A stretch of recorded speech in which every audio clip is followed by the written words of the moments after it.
Hi, I'm Jill, the Holistic Rebel. You can find me at www.theholisticrebel.com. And today we're going to talk about the science behind anger. So, our bodies are designed with a sympathetic nervous system and a parasympathetic nervous system. And when we have a perceived threat, our sympathetic nervous system kicks in. So a threat could be anything from something is going to hurt me, something's going to take what I have, or I'm not going to be able to have what I want, and therefore I will feel unsafe or not thrive. So when I perceive these threats, my sympathetic nervous system kicks in, releases adrenaline. And what adrenaline does then is increases my heart rate, increases my blood sugar, increases my circulation, my respirations, my digestion, everything, because it's designed to allow my body to run or to fight, so the fight or flight. What's supposed to happen then is the parasympathetic nervous system will kick in after a short burst and come and relieve everything, to reset it, so that we can once again rest for another perceived threat. So I messed up on my video, so I decided to insert some pictures here. The pituitary gland, the liver, and the adrenal gland are three major players in the sympathetic nervous system. So this is how the sympathetic nervous system works. The threat comes in, the pituitary gland sends a message to the adrenal gland to release adrenaline. Once adrenaline is released, what it does is it helps us to fight or run away better by dilating our pupils, increasing our heart rate, increasing our blood sugar, and adjusting our body's pain tolerance. So if we are unable to allow the parasympathetic nervous system to come in at this point, if we don't have any release or relief or rest, our threat is prolonged in our system. The hypothalamus gland sends a message then to the pituitary gland to release ACTH through the system. When ACTH hits the adrenal gland, it releases cortisol. Cortisol raises our blood sugar for energy, for our ongoing fight or flight. And if you've ever received a cortisol shot, you know it acts as an anti-inflammatory. So cortisol in our system just suppresses our entire system. So all of these hormones get processed in the liver, which filters all of them before being excreted. When there are so many and we can't excrete fast enough, these hormones back up in the liver and automatically will be excreted through tears. So my body will automatically cry in order to release some of these hormones. So now you hear a lot of people saying, don't cry. We fight back our tears, and what we're actually doing is not going to the bathroom.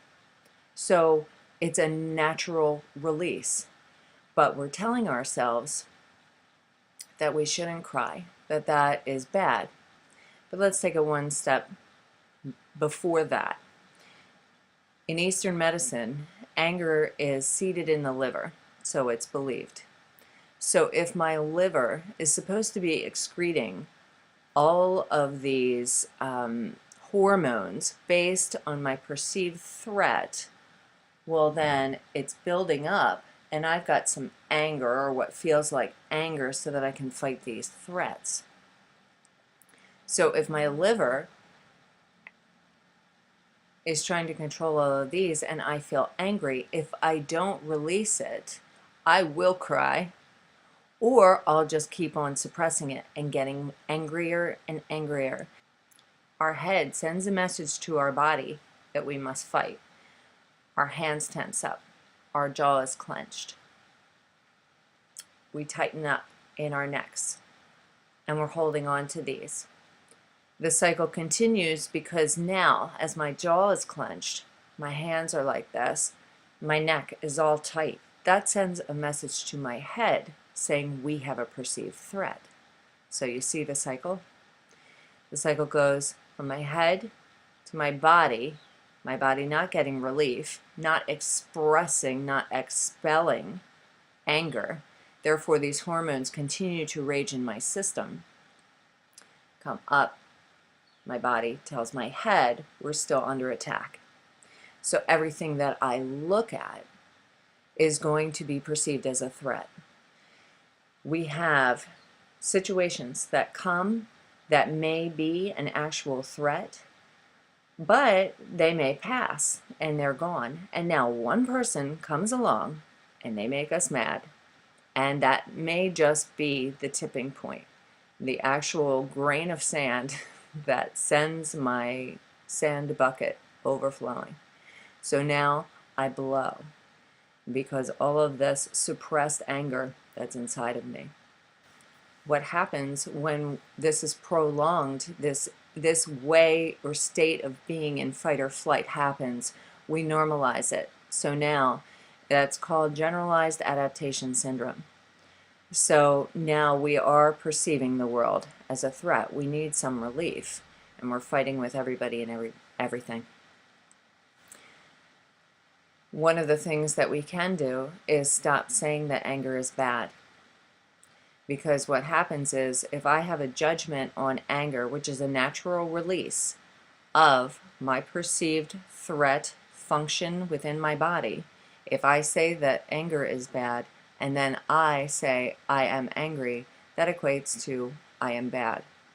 Therefore, if I see the expression of anger, I'm going to tell myself that I'm bad, or if I even think those thoughts. Anger is an expression or an emotion of a feeling.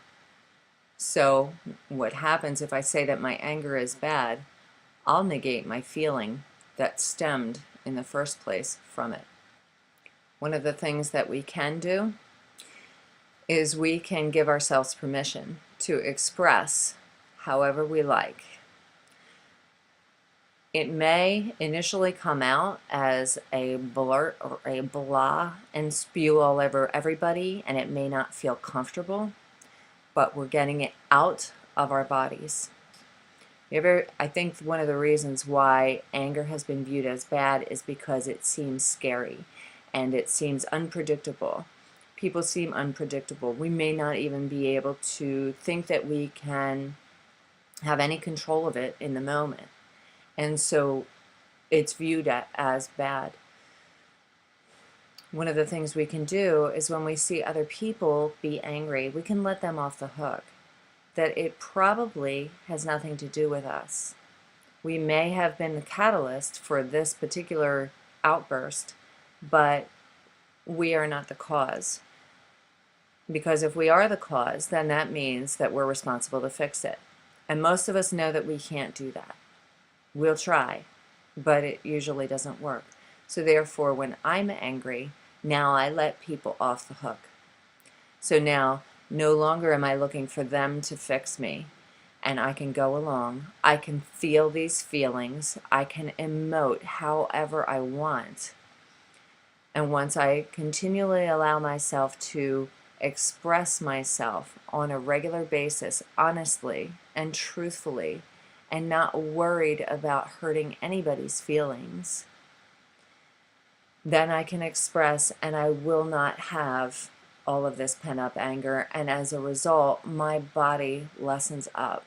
I am less stressed. My blood sugars decrease. My blood pressure decreases.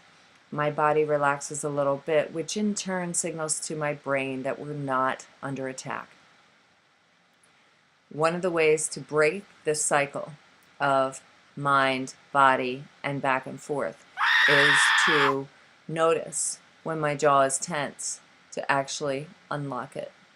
When my hands are clenched, release them. If I find that my neck is tight, relaxing it, stretching it, which will in turn send a signal to my mind that we're okay. We are really okay. One of the things you can do is you can find people who will actually listen to you. We assume that a lot of people don't want to hear us and don't want to listen to us complain. But there is nothing better than sitting with someone who will just listen, will not try and fix, and will just allow us to have our feelings and go through them.